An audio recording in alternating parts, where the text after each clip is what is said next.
Hello, welcome to this episode of the Accad and Koka Report. Today we have the pleasure of having Dr. Daniel Morgan.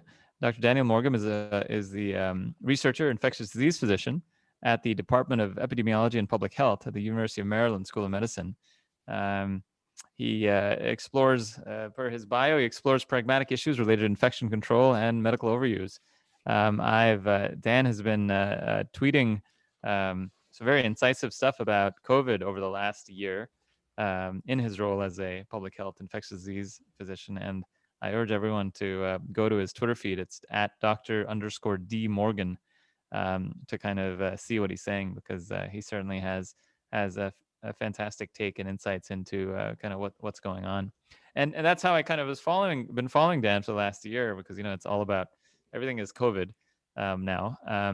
And I came upon a paper that he tweeted, and he's actually first author on this paper. It harkens back to a day before COVID, when cardiologists and other folks would argue about less is whether less is truly more, how we run around making diagnoses as well. I should say that the last author on the paper is who unfortunately couldn't be here. She's either too smart, too genteel, or had better things to do with her time to come on the Accad and Koka Report. She's Dr. Deborah Kornstein, who's a physician at the Memorial Sloan Kettering. We tried to get her on, but unfortunately schedules didn't work out. So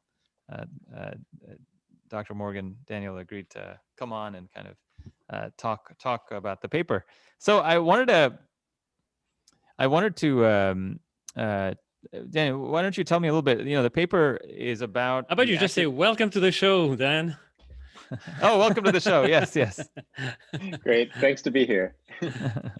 Nice having you. So tell me what the paper, Dan. How did it come about? Yeah, I mean, it's probably a lot longer story than most survey papers. This is, I guess I teach epidemiology for medical students here at University of Maryland, and I was always interested in the small studies that sort of brought up that the way we teach diagnostic testing or reasoning just don't seem to be related to the way that we do real life use of tests. As I think Drew Foy, probably someone you know, has said, like, we teach diagnostic testing with sensitivity and specificity for an hour or two in the first 2 years of medical school, and then we beat it out of them during the clinical training.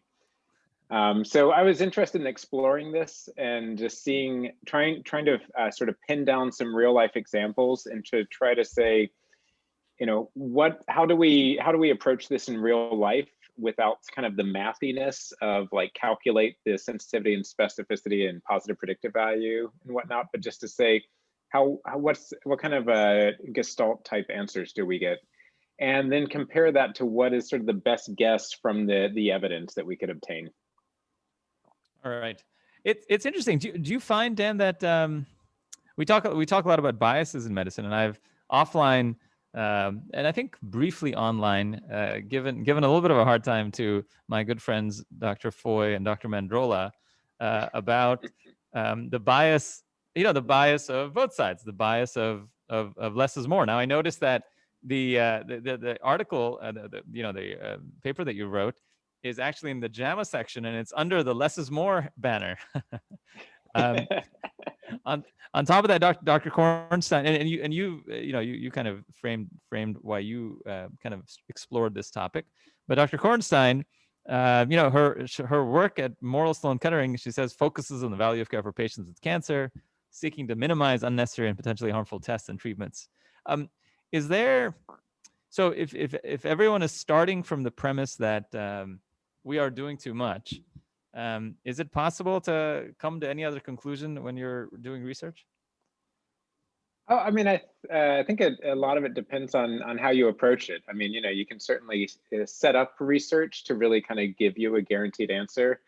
And, you can try to set up research to where you're a little bit less sure about what you're going to get, and it may be messier and harder to interpret, which I find is often the case for real research, that, it's interesting, but it's not always definitive in the way that one would like. And I think in this one, there were some things that that we thought that, like, yeah, it's hard to do probabilities, and I don't think people do this in real life. So it's not surprising that people, clinicians, mostly doctors, didn't do very well at that, because I thought the way I was teaching it to medical students probably didn't play out in real life.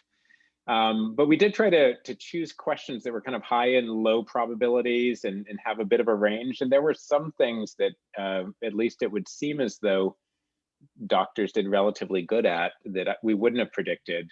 Although we can get into details of that, like, the likelihood ratios and that kind of thing. But you don't think it has to be declared that your COI, Dr. Ewan Kornstein's Dr. COI, is that, we are less is more physicians that think that too much is done? Because that's like it's kind of in your mind, it's just a fact that we're doing too much. It's just a matter of demonstrating it.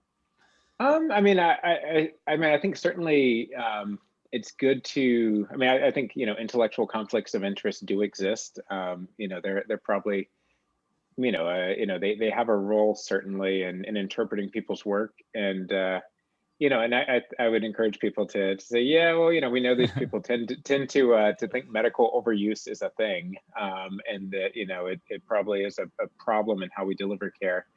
But, I think it makes sense to look at it, that way. But I think also, that I would stress there was a fair amount of objectivity in terms of how we collected and reported it. So that if you look at we tried to be quite transparent about what the questions were and what the answers were, but you can, always, pharma, drug trials, whatever else, everyone does research that they put a lot of effort into defining the questions that they're asking.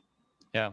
All right, so we'll get into the actual study, which is a really fun paper, and I really love clinical medicine. I know Michelle does too, and it was really fun. I think my favorite part of your paper is your supplement section. It was wonderful because I learned so much. I do a ton of medicine in what I do, and it was really fun to read. So congrats on really putting a lot of work and thought into what is a super interesting paper, which is why we brought you on. So the way you set it up to kind of answer this question or to get at this idea of, all right, you have a clinical scenario that's being presented to doctors. Why is it they seem to be doing so much? Is it because they just don't understand?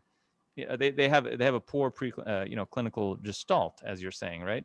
And that clinical gestalt, being what it is leading them to do too much. So how do we get at that discrepancy, if you will? And so what was the challenge for you folks was to come up with some type of gold standard, right? And your gold standard was, okay, for any patient that comes with this X, Y, and Z presentation, there is some pre-test probability, some underlying prevalence that this person has X disease that you're worried about.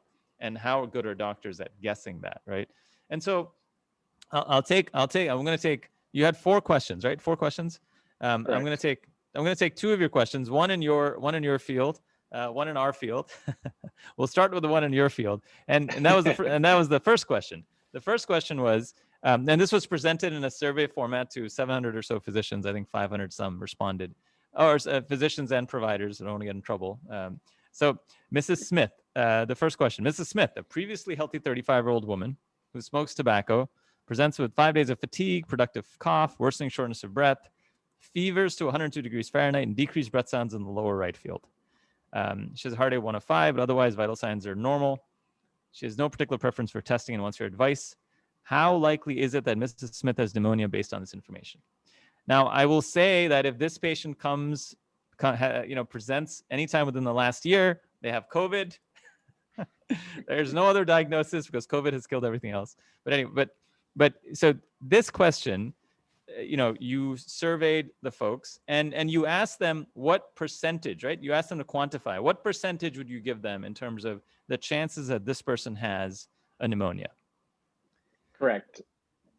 Michelle. And oh, sorry. Go ahead. No, please go. And I would say that we were trying to define conditions probably with a range of pretest probabilities too. We didn't want to just have everything be a low pretest probability. So this was brought up as kind of a higher pretest probability. type example. All right. And so, so how did you go about, I was going to ask Michelle what he thought, but I think pimping on air live would be bad. Yeah. I'm kidding. But so how did you go about figuring out what the right answer is? I mean, so yeah, I mean, I'd say the only regret I have is that some of, we didn't actually like try to define all of the answers before we defined the scenarios as a group, but we didn't hammer down like, well, what does the evidence tell us? So we didn't really start out saying like, we know that it's, whatever, 25 to 40% pretest probability. We just said, this sounds like a pretty likely example. And then we dug through the literature, and for a lot of this, for the pneumonia example, there was a pretty good JAMA diagnostic exam. Dr. Metley, who's done a lot of these, the value of the physical exam and how do you make a diagnosis. There's a fair amount of mostly older literature on pneumonia for that estimate. Okay, there's something called the Heckerling criteria, right? There are a few, and you went through them. The Heckerling. So if based on absence of asthma, high temperature, high heart rate, decreased blood sounds, she has a 25% chance of a pneumonia. There's other criteria, but anyway, so you concluded that in summary, her pretest probability was 25 to 42% based on the review of the literature in terms of who, patients presenting similar to her. What did you find? That the group got? Did you find that they were off by a lot? Yeah. So I mean, so this was a bit surprising. I mean, we have there's some graphs in the paper that give you a better sense of the range of answers. But let's see. I think for this one, the median answer was 80% pretest probability. So they again overestimate. So per the kind of they overestimated what this person. Now, is that would that be considered? Would that be a? So I think so. Where I get kind of hung up on is that part of the pretest probability, part of the way you say what somebody has. That's dictated by what you're going to do for this person, right? So in the outpatient setting, when somebody comes with this constellation of findings, the threshold to treat pneumonia is not actually that high. I mean, that's for the Infectious Disease Society, all sorts of societies. No, I mean, I completely agree, and we designed this largely to demonstrate that, like to say like this is kind of a classical case of what would be considered pneumonia and treated as pneumonia, certainly. Right. So is it a bad? I guess I'm getting it. Is that a bad thing? Because what we're getting at is that it seems like 80% of people are going to give this person an antibiotic to cover pneumonia. Isn't that what that's telling us? As opposed to, should we really be banging these folks for overestimating the pretest prob if the real thing that they're going through in their mind is, holy cannoli, I want to give this person an antibiotic for pneumonia, and therefore, and that's almost what's guiding what my decision tree is, right? Yeah, I mean, I think that's probably true, and in this example especially, that that I think they probably thought, this sounds like pneumonia. I would treat it as pneumonia, so it's pretty certain that it's pneumonia. And I think probability wise, people often don't think that way. So they say, yeah, it's pretty high, but if they're savvy, they say, I won't call it 100%. I'll give it 80%. They went to med school, they know how to guess. But and our goal wasn't, certainly wasn't to start out saying like, let's prove doctors overestimate. Right. And in some ways, this was a high pretest probability one that we were, more interested, like, well, what do people do with, a negative test result? Do they not treat? Okay. How do people adjust their probabilities? Because we were really thinking more along the Bayesian adjustment more than the pretest probability part. Although it became clear as we were doing this study that, a lot of things, we were starting out with pretest probability, and that really shaped where they went afterwards. Right. So So that's so that was going to be my next question. So you didn't just ask that question. You then had a follow-up question, right? Which said, okay, now you get the test that everyone wants to get if they're concerned about pneumonia. You get a chest X-ray, and the chest X-ray what do you do if the chest X-ray is positive? How does your probability change after a positive test result or after a negative test result? And if after a positive test result, what should the pretest what should your post-test what should your probability of disease be? And this gets to the I guess the Punnett square that folks like you have been teaching med students like me for ages now, of underlying prevalence and sensitivity and specificity of a test, and then that gives you some the positive predictive value. And in this particular case, the range of answers for a positive chest X-ray, which I guess shows an infiltrate in somebody like this, ranged between 90 and 100%. Yeah. Exactly. Yeah, the range of answers that provided were quite high. Right, but what it should have been was 50 to 60%, according to you guys. Yeah, I think 46 to 65% is what sort of what our literature review, pulled up for what's most based by from the clinical literature. Right. It's interesting. So right. How does that? What do you take away from that? I mean, I think that so I think the pneumonia example in many ways, sort of doesn't provide the same sort of takeaways as some of the other examples. I think for this, I think that you're correct that people say, would I treat as pneumonia? And if I would treat as pneumonia, well, it's like really likely you have pneumonia. It's 90%, 100%. And a positive test result modified that a little bit. It went up from, I think, 80% to 95% chance. But, in general, people thought it was quite likely, and it's above, what should be the action threshold. So I think people were doing the appropriate action, which is treating people. But I think, they were probably a bit unaware of the degree of uncertainty as far as what they may have been treating. Right. So I think if there's any takeaway, it's just that we tend to be overly certain about what somebody has if they meet a fairly standard description of that. Yeah. No. It's interesting, and it's kind of I guess the one, like when you look at the the way you guys, again, the supplement is fantastic, and you had a paper by what was his name? Claessens, where you had 319 patients suspected with pneumonia, prospectively coming to the ER, and they were pretest, kind of were defined as definite, probable, or excluded, and then they all had an immediate chest X-ray and then a CT, and then the CT was kind of the gold standard in terms of the chest X-ray, and 188 had a positive chest X-ray. Of the 188 with a positive chest X-ray, 131 were true positives, 56 were false positives, and that's where you come up with them. So that's, I think, I actually was surprised. Again, I didn't know this, that there was such a high false positive rate for chest X-rays. So it's interesting. That's why I was curious, and you kind of answered the question. I still wasn't sure how that would change things, because you would still treat them because you're like, all right, fine, it didn't show something, but my pretest probability is X, and we're going to give them an antibiotic or whatnot. But I think if there's any, to me that was certainly interesting. And I think if there's any sort of diagnostic reasoning error, it's probably in those people with a negative chest X-ray. Right.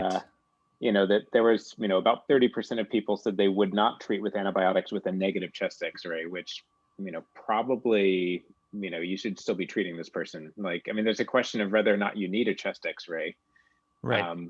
Because they're fairly likely to have it, and this kind of gets at that, the clinical pearl that's taught, that if the pretest probability is high enough, you shouldn't test, you should just treat. Right. Right. If the action threshold and the consequences of treatment are pretty mild, which they are for community-acquired pneumonia. Right. No, yeah. So that's great. So you're exactly right. Of course, the spread was a lot lower. Most people are still not don't care what the chest X-ray says and are still calling this pneumonia despite it, but there's still a significant portion that didn't. So the other question, and I think this leads to some very interesting places, is in our world, in the cardiac world, and the question relates to somebody presenting with coronary disease. This was somebody, so Mrs. Jones, a 43-year-old premenopausal woman with atypical chest pain and normal EKG, no risk factors, normal vital signs, and she has no particular preference for testing and wants your advice. And the question is, how likely is Mr. Jones to have cardiac ischemia based on this information? And I think this is super interesting. The spread here in terms of what folks thought was relatively low. I think most people said, the vast majority of folks said the pretest probability was less than 30% of that this person has coronary disease. That's I agree. Although it's a pretty high probability for for the, I don't know. I mean, I'm certainly nervous talking to two cardiologists about how to deal with chest pain and the workup of people. So I realized that part of this paper was kind of an audacious act to say, like, let's just look at different general medicine topics and and apply this and and talk to clinicians about it. And my friend kept asking me, like, so doctor's pissed off at you yet about this paper? So I'll caveat it with that, but I mean, I do think that the pretest probability was all on the low side, and and most people were probably like under 10%, although I imagine both of you would think 10% would be kind of on the high side for how likely this woman who has some kind of atypical chest pain and nothing else is to have coronary artery disease.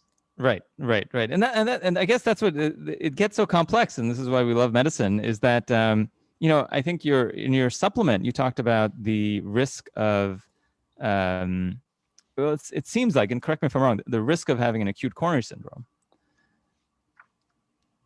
Correct. Yeah. And I'm actually looking at the supplement because it's been a while since I put this together. Like, it's such a long process to get it actually out into the public. So so it's hard because the stuff that you review looks at, or at least one of the stuff you review looks at patients who are presenting with chest pain to the ER, and of course that's a totally different prevalence of underlying disease than somebody who's coming to the outpatient office. Generally well known that those folks who are presenting to the ER are higher risk, are selecting themselves or whatnot. But I think for most cardiologists, and this, I'm just saying this not so much as a knock on anything, but just to say that how complex this what you're trying to do is that most cardiologists who see a 43-year-old woman with atypical chest pain in the office, what they're concerned with this person is, does this person have a significant coronary lesion that could explain this? Meaning, is this some type of stable angina? Should she have a flow limiting lesion that at times is symptomatic with some type of spasm or not? And that's at least that's what goes through my mind when somebody like this is presenting to me. And I still think one of the great papers, one of the great studies of prevalence of underlying disease that I don't know if it'll ever be repeated is Diamond and Forrester, in part because they have this massive, this 5,000 patient autopsy study that they did, right? That broke down things based on typical, atypical, and non-cardiac pain, and said, all right, this is the prevalence of a flow-limiting lesion. Again, for whatever that's worth. I know that. So I think that still frames a lot of cardiologists in terms of what they're trying to do. We're kind of on the hunt for somebody that has a lesion that's flow-limiting that could potentially explain this type of pain.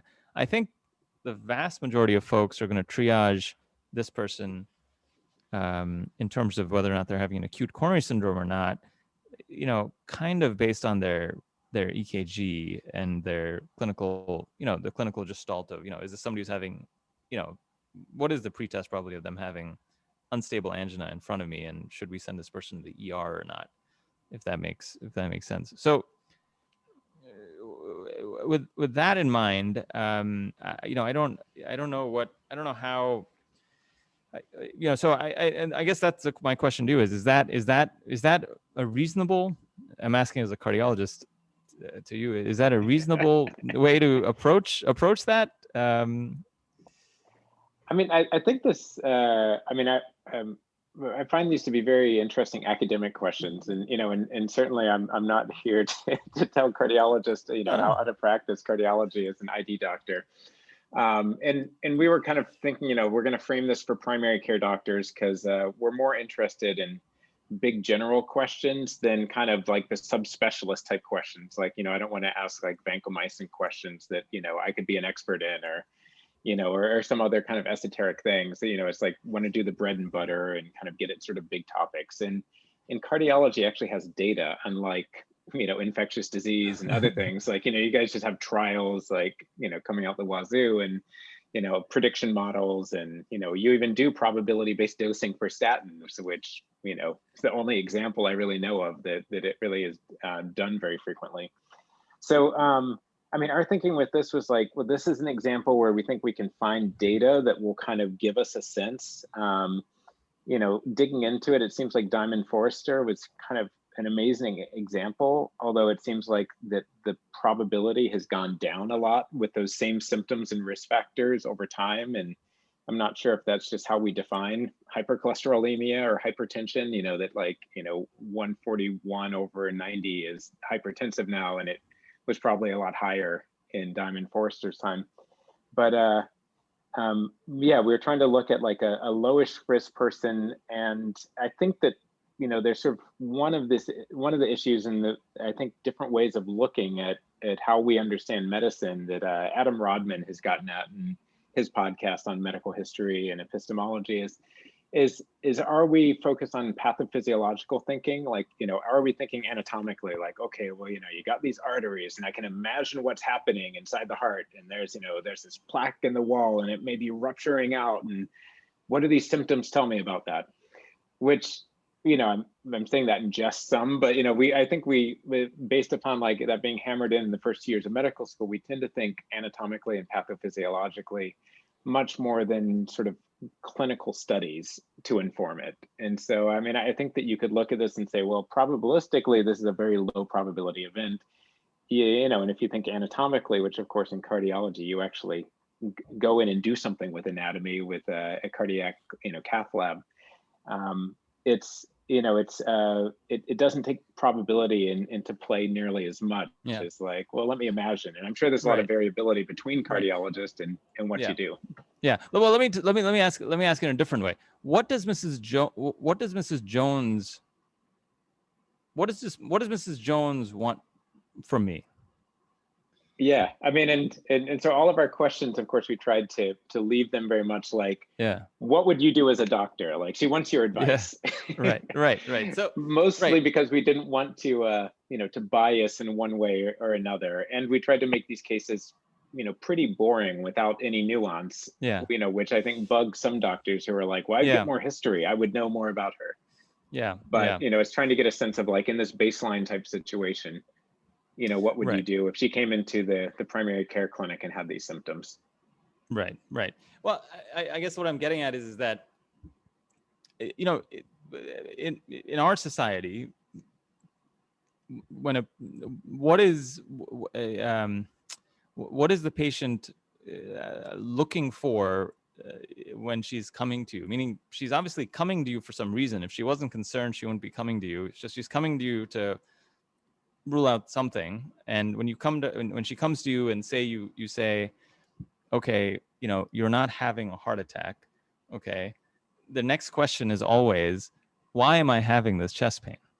And so, it's like, okay, I mean, so then, you're trying to figure out, why is she having this chest pain? Is this some type of chest pain syndrome that may, cause her some type of problem, not necessarily in a month, but maybe in 6 months, a year, etc. So, and even for and that's in the outpatient setting. Even in the ER setting, of course, it's even much harder, because Dan, what is the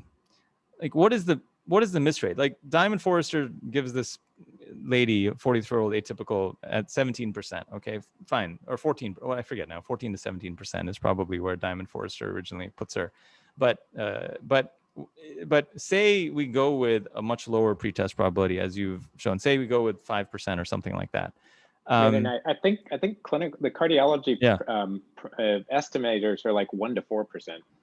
Yeah. Okay. Yeah. She's So a low low. risk person, but Yeah, she's a low risk person. Yeah. So maybe you estimate it using some calculator at much lower even for the ER presenting for, and that I think that's the ER would be higher, because I do agree that like though all the models. I think right. I think those calculators are looking at ACS. I think I don't know if they're quite looking at CAD, and I think Diamond Forrester really was looking at. I think that's where the discrepancy comes in my. But anyway, that's another topic for another day. But the point is, even if she has a 5% or 3 to 5%, as you're saying, she comes to the ER, is that a miss rate that is acceptable for us in society today? So if 3 to 5% of folks, is that low enough for us to not do further testing for somebody who's coming to? I mean, I would say we didn't ask that question. Right. We were trying to remain agnostic, about if people were practicing correctly or not. But trying to get at like just how much do people think in terms of probability, and sort of grasp the uncertainty of certain things too. And I think that and if you say, okay, well, it's like a 1% pretest probability. I mean, plenty of people said like that's like 0%, right? I mean, like you tell her, well, I think you're gonna be fine. Come back if you're not feeling better in a few weeks. But we weren't trying to say like, well, what's the right decision? Should you send her to the ER? Should you get a cath? But just, do you have a sense of this, and how does that vary across clinicians? Because of course we know from like Dartmouth Health Atlas and others that there's a great range and variation in how people practice, and depending on region of the country, and certainly we know just from being doctors that our colleagues often are very different than we are, without having a different evidence base. Right. But in then this case, if that's not what you're asking ultimately, and I'm not saying in the context of this particular study, but in general, if you're not trying to aim for the best practice, right, trying to get doctors to practice better, right, using probability theory and all that to try to practice better, I mean, isn't that what you're trying to do? Or, I mean, what your field is trying to do ultimately, to try to get doctors to practice better? I would say big picture completely. I would say that in each one of these questions, we weren't trying to say like, what's your action? Is it right or not? We were trying to sort of describe, but I think if you don't have a sense of how likely disease is, it's hard to choose the right action too. Mm-hmm. If you think she has like a 40% chance of having ACS, if you're talking to me as a patient and you said, I think you have a big chance of having a heart attack, I would say, well, do whatever, send me to the hospital, whatever. But if you told me there's a 1% chance, and and even that seems on the high side, I'd say, well, okay, I'll see you later. I'll come back. but don't you? I mean, I think you imply that there may be other factors besides the pretest probability that will guide either your pretest or even your post-test probability, besides that probability, that will guide your decision, right? That will make you act in a certain way, or, or not, right? And I'm certainly not trying to say that that doctors shouldn't vary their practice depending on the patient, and we didn't give a lot of details on this patient, and and I think I think it's not ideal that there's a big variation between which doctor happens to be working when you come into the clinic. But I think that there should be a lot of variation based upon the patient, and it may be this woman's really anxious, and more about her, and that, well, I don't know, she wouldn't be anxious and minimize things. But, if you have a sense of her and you think like, yeah, her risk is probably higher because of these other things I know, or that like she really, really wants to be evaluated carefully because like she just won't be able to sleep at night. Like, I think variation in how you treat that person makes a lot of sense. But I think if you don't have the same starting point to say, well, we know that she's low risk, and it'd probably be fine to do nothing, but it's not out of the range of reasonable to do some testing to if she's the right type of person and she really wants that. But I think, if you don't have the same information to start out from, it's hard to say that we're going to do shared decision making, or or kind of come to the same answers in the same fashion. Yeah, I understand, but in a way, I mean, if ultimately you want to produce better doctors, you may have doctors that end up being very, very good at estimating pretest probability, and not really very good at all in terms of factoring in the circumstances of the individual patient, and what's really what the right decision is, right? Which is, and because it's such an individual thing, I mean, there's no possible way of, I mean, I think, of objectively trying to determine on a case by case basis, was this the right decision or not the right decision? And if you know what I'm saying, for example, you could have somebody with a low pretest probability for whom it's actually the right thing. It's the right decision to actually either order the antibiotics or order the next test or whatnot. And I don't know. So do you actually yourself, because I mean, one thing that you said at the beginning, you said, you mentioned the fact that what Andrew Foy also said, that we spend 2 hours, learning about sensitivity and specificity in medical school, and then it gets completely squashed out of our training. Now, do you think there's a reason? I mean, you think it's just because there's a willful antagonism against probability thinking or statistical thinking? Or do you think it's because maybe that's not how doctors think? And let me ask you yourself, if you're in a clinic and you see a patient with fever and whatnot, do you think in your mind, okay, I need to identify the percentage pretest probability of what this patient has? And then is there a process of calculation that goes on through your mind to determine, to guide you into what the next step is?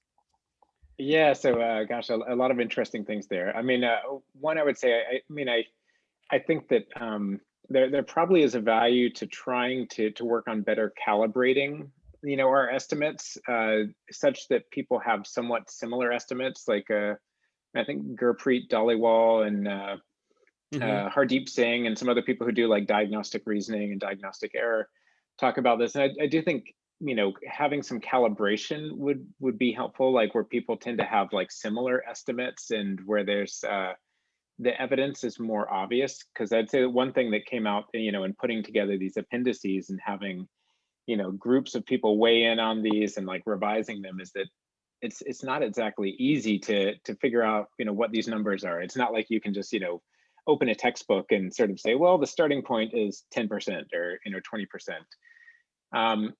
So that's sort of on the first part, but I would say, the second part, as far as like when I see a patient in clinic, do I think like, yeah, I think they're like 15%, and now let me do the calculation for sensitivity and specificity.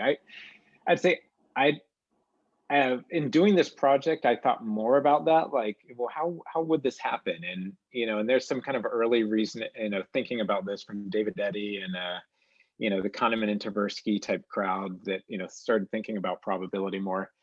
And I think that I do think through that some now, and I think it's definitely a clinical, gestalt. It's a general estimate, and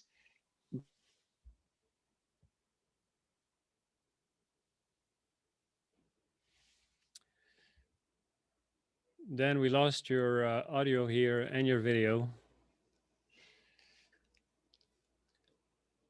patients that do badly, it's often not because of something we did, but just kind of like luck is the most important part of what we're doing.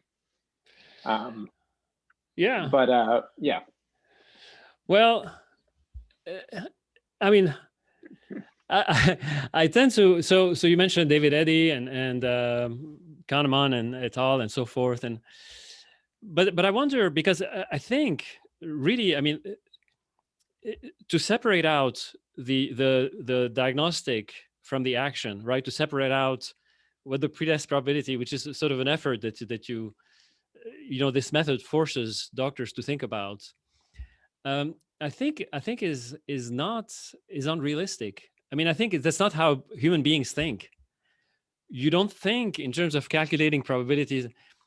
You make a decision over the entire thing. So you get, what you sense. I mean, there's a sense of how likely that is, but you also factor in the bias of, is this an anxious patient, or other things that are, that intuitively, or tacit knowledge, or all that stuff. And I think framing it in terms of probabilities is just methodologically satisfying, because you can draw equations, you can you know publish, you can do math with it and whatnot. But humanly speaking, I think it's incorrect. And I think, I mean, the camp that disagrees sort of fundamentally with that whole approach of even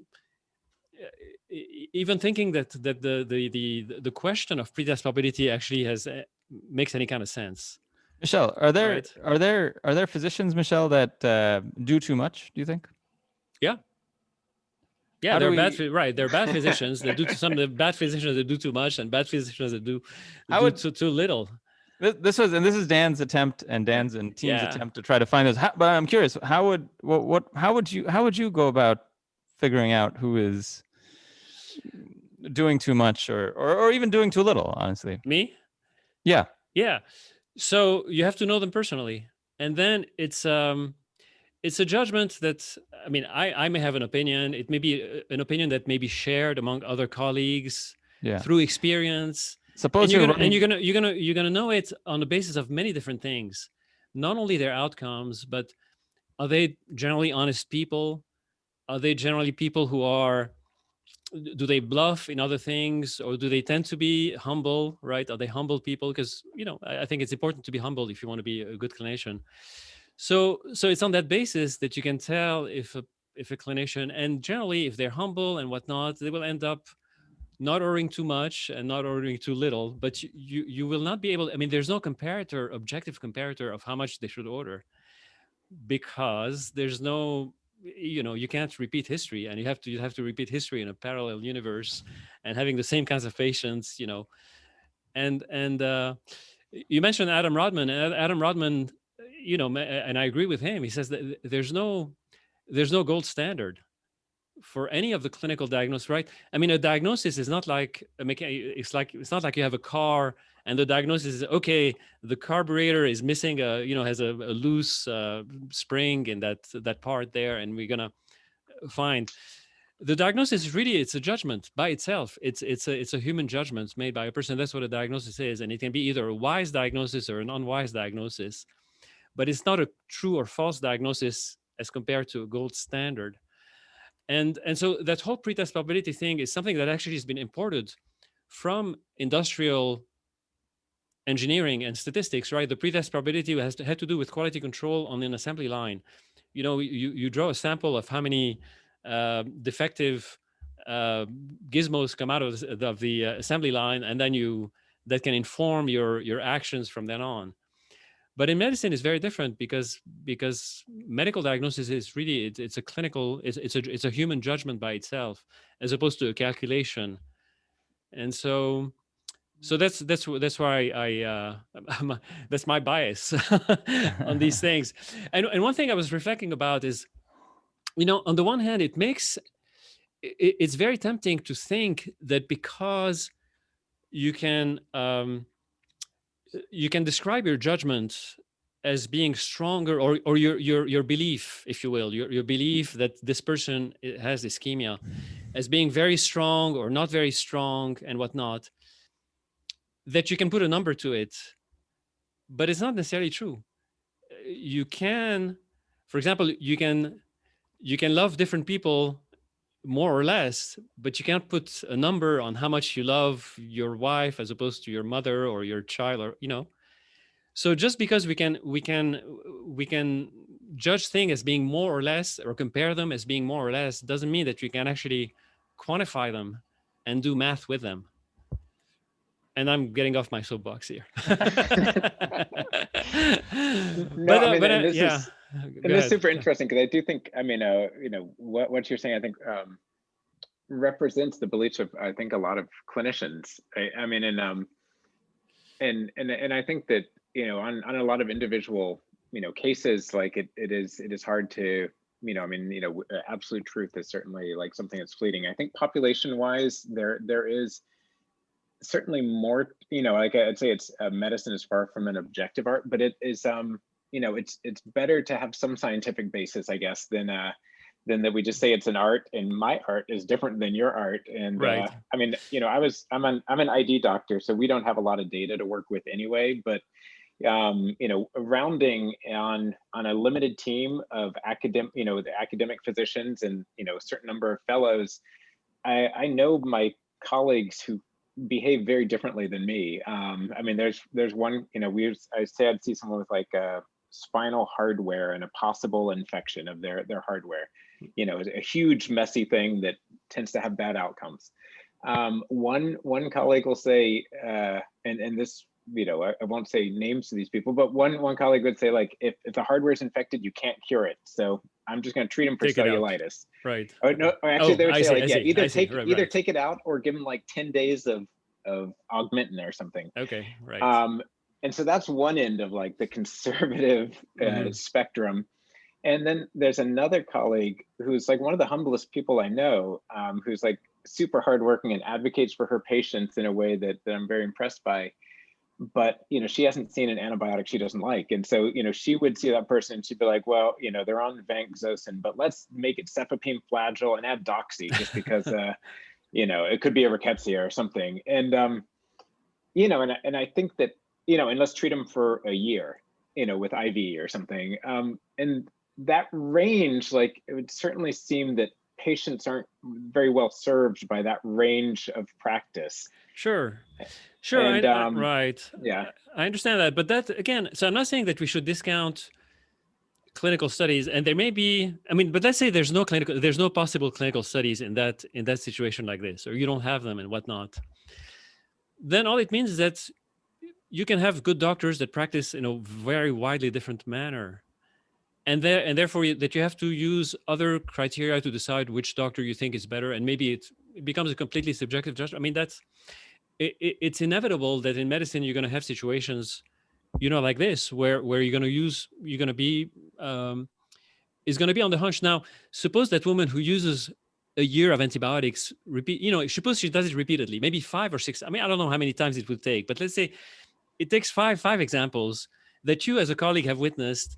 And you find out that at the end of the day, most of these people die of liver failure from these antibiotics or some other complication, or they develop resistance. At the end of the day, if she continues to persist in what you believe is really not the wrong path, you're going to say, well, listen, maybe she was justified in working in this matter at the beginning, but now if she's not changing, that I think she's not humble enough in a way. Whereas the other guy who was saying, either you don't treat or you take the hardware out, or or that thing, maybe that's really the right way to go. So you learn, but it's kind of a dynamic thing, and it evolves all the time because the antibiotics change and the technology change and the epidemiology change, right? Anish mentioned Forrest, and I forgot their names, Forrester and Diamond and Forrester. Right. In many ways, I think the epidemiology of coronary disease has changed. So, in a sense, if we use our pretest probability based on published data that is from 30, 40 years ago and whatnot, we're not doing ourselves a disservice or the patients a service. What do you think? Changing things slightly. What do you think of the prevalence of disease in a population? In terms, when you're doing things like, say, you had a breast cancer thing there as well, a question about breast cancer and what happens if the mammogram is positive and stuff. Does it matter how much of a scourge these diseases we're hunting for are to the population? Meaning, coronary disease is the number one killer in the United States. For men, women. Men, it's very malignant in that 40 to 60 range. There's tons and tons of unfortunate folks that never make it to the hospital, sudden cardiac arrest in the field. And so, and that's partly why cardiology is as popular as it is because, there's a lot of coronary disease out there. Should we be taking that into account in terms of how aggressively we should be hunting for coronary disease, for instance? Yeah, I mean, I think that's certainly one of the, one of the real features, right? Like, if we are great at diagnosing fibromyalgia, it may not be as important, say, Right. as coronary artery disease. And I think sort of what actions we'll take differently are certainly important, too. And a lot of diagnostic type questions you can bring up. Are we going to behave differently based upon what we get from the test Right. result? Which usually, once you start testing, you're going to keep testing unless you get a negative, right? Kind of the cascade type example of one test leads to another, for better or for worse. If you get a positive stress test, then you go on to a cath, et cetera. And I would just sort of throw out also, like, just related to Michelle's comment. A lot of what we were interested in here was certainly not trying to sort of rank physicians and say, who's better or worse, but much more try to explore what do we do as a population, and are there possible approaches that we could use to maybe improve as a group how we do things. Like, if you estimate, a woman has a 50% pretest probability of coronary artery disease, maybe that's not great. If we work on teaching probability better and actually having like tools that are available, that may be it may make it easier for us to come into a little bit kind of closer alignment in how we treat people. But Daniel, I mean, I understand the sentiment, and I think it's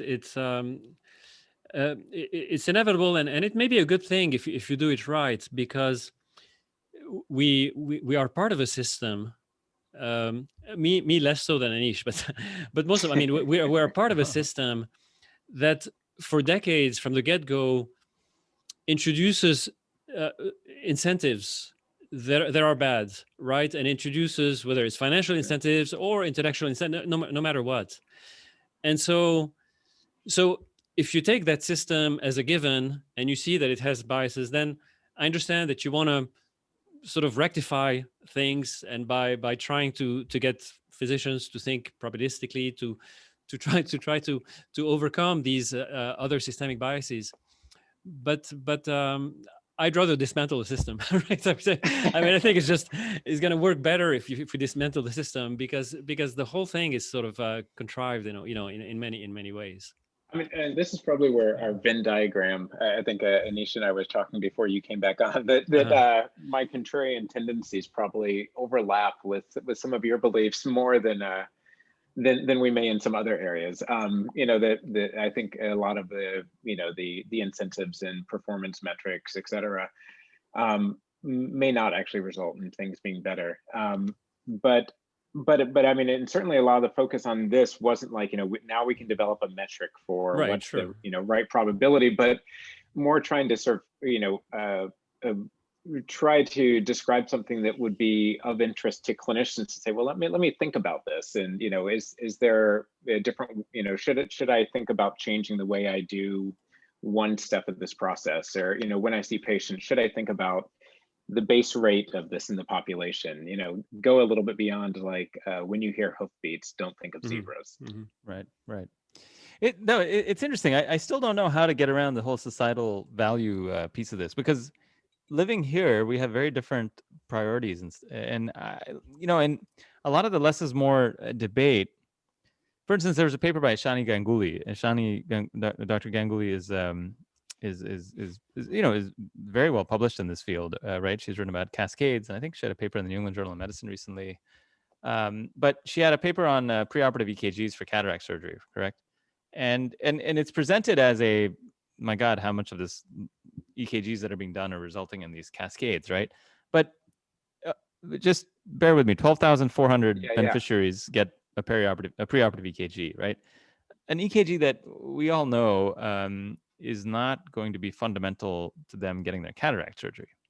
That's pretty. I think. I mean, I don't know anyone that would say, unless the patient shows up with a heart rate of 120 or something, right?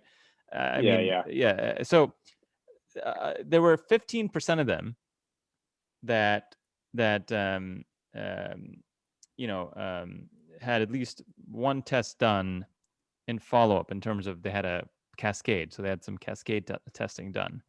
But you know, it's, you know, there's a reasonable number of that 15% that ended up with a potential care cascade, right? You know, there were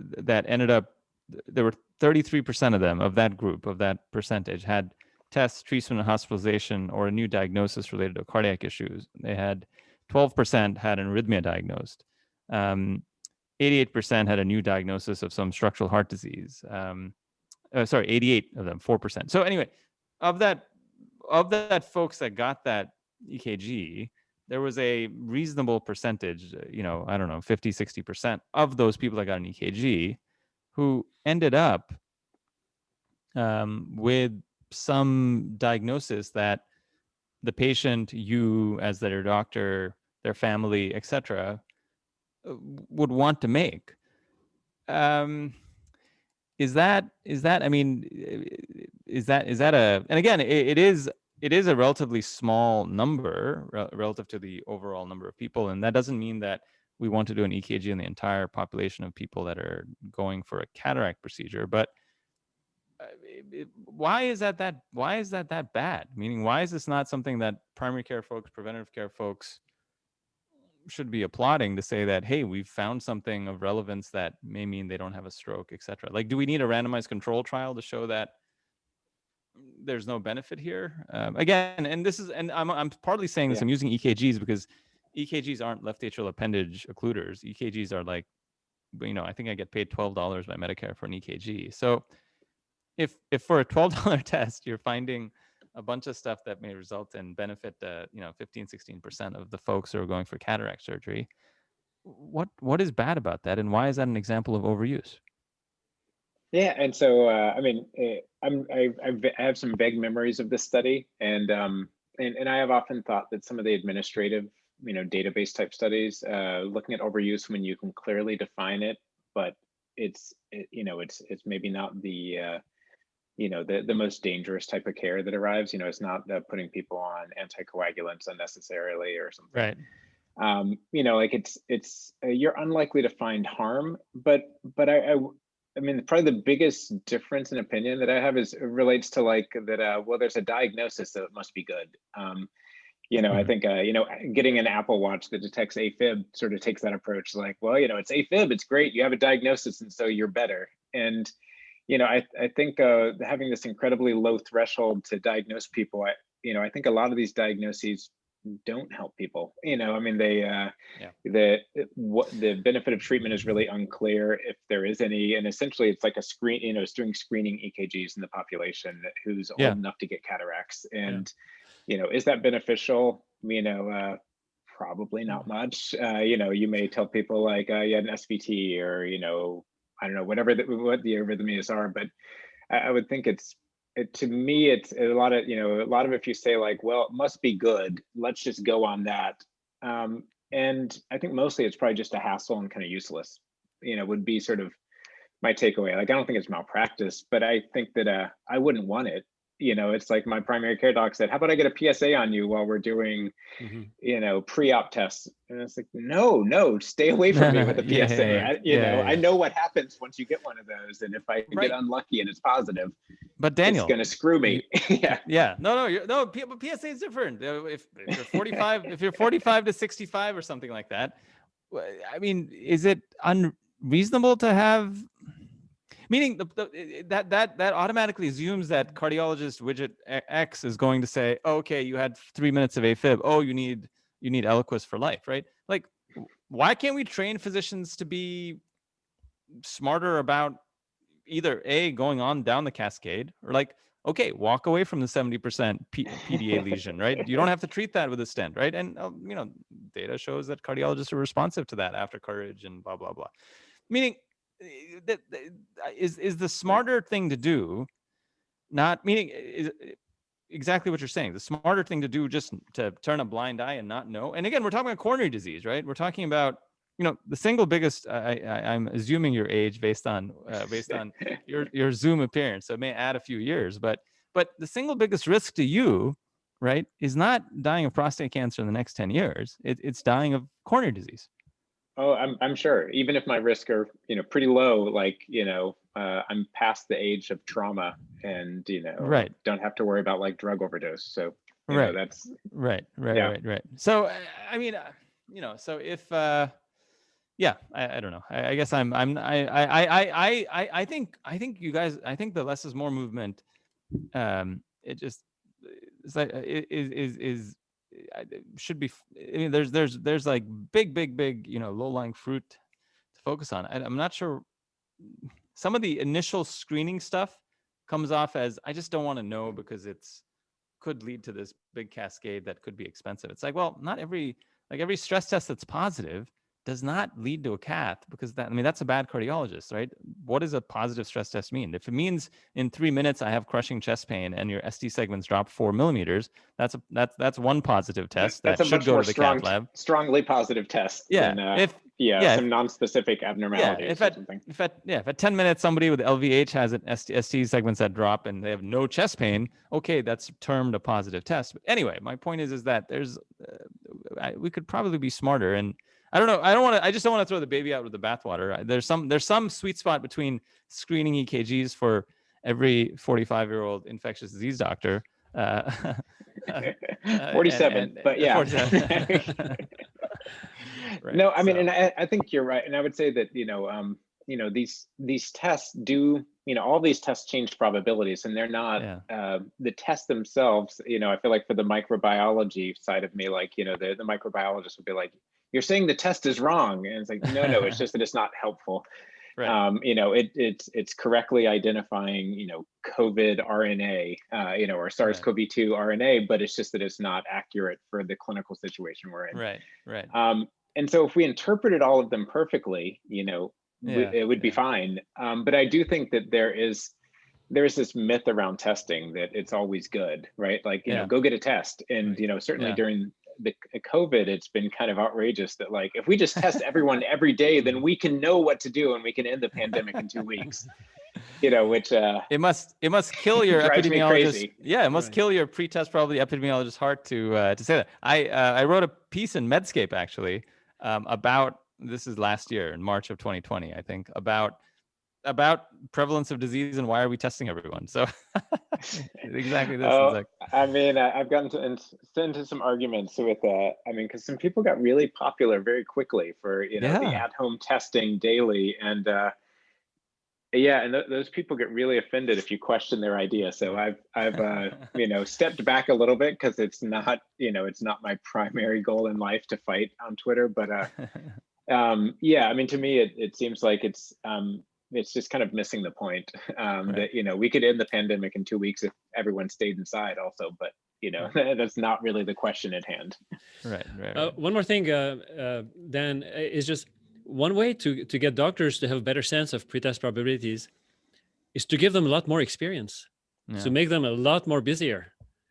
And I would say that, but actually give them feedback, because none of us get correct feedback, right? You're like, well, no, hey, it's true. The EKG was positive, right. so I'm right. They had it. Right. I mean, I do think it's like gambling. Like, you need to get some kind of feedback, like, okay, good, or like, truly had disease, didn't have disease, and that's a bit more challenging. You're right, and it's because, again, the system forces this fragmentation of care, so that doctors have very little, very narrow scope and very, very little longitudinal follow-up and whatnot, and therefore end up not, losing whatever feedback there has, feedback and whatever sense of the pretest probability or whatever, however you want to call it, the prevalence of certain condition exists. And I agree completely with you on that. Like, you get a lot more feedback if you keep seeing patients for years, and when things seem to go well and didn't go well. Sure. Shift work is the death of pretest clinical probably. I mean, I know it's not a popular thing to say, well, but it's not. My concern is that it becomes the experience become replaced by having to get knowledge from the literature, right? And then you get sort of these dry, out of context sense. Theoretical theoretical, idea, correct? Yeah. Dan, no, I agree with you completely. It was a fantastic paper. I'm sorry we've kept you so long. It was really fun talking to you. I hope you didn't mind us getting on our respective soapboxes for brief periods of that interview. But it's really, a fantastic paper. Really makes us think a ton. And it was a very smart paper in terms of how you did it, in terms of trying to show the difference between what's there and what folks are thinking, and also how they interpret a positive or negative test. So clearly, we all need to start a YouTube channel so you can teach us how to interpret tests. Well, we are working on a website, this testingwisely.com, that hopefully we're going to have a game at some time in the future that you can play the game to get feedback, but that's down the road. Anyway, thank you very much. You're gracious. Dan, what's your I Twitter? appreciate the challenging idea. Sure, your Twitter handle for the audience. We'll have it on the show notes, but if people want to follow you, it's at dr_dmorgan. Very good. Thank you very much. Alrighty. Thanks so much, Dan. All right. Have a good night.